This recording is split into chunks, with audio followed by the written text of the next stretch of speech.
তো একজন মানুষ কেমনে মানুষের মধ্যে সারা জীবন বেঁচে থাকে? তার কর্মের ফলে সে সারা জীবন বেঁচে থাকে।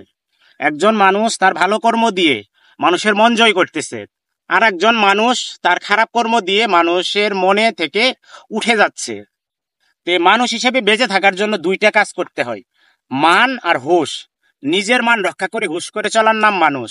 আপনি মানুষ হিসাবে জন্মগ্রহণ করছেন, আপনি যদি মানুষের পরিচয় দিতে চান তাহলে আপনার ব্যবহারে মানুষের পরিচয় দিতে হবে, আপনার আচরণে মানুষের পরিচয় দিতে হবে। আপনি কারোর সাথে খারাপ আচরণ করতে পারবেন না।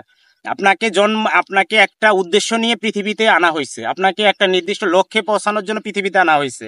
আপনি যদি মানুষের খারাপ আচরণ করেন, মানুষকে ভালোই না বাসেন, মানুষকে মানুষের মর্যাদাই না দিতে পারেন, তাহলে মানুষ হিসাবে আপনাকে মানুষও মূল্যায়ন করবে না। যে মানুষ হিসেবে মানুষকে মূল্যায়ন করার জন্য অবশ্যই ভালো কাজ করতে হবে। আপনি সবসময় মনে রাখবেন,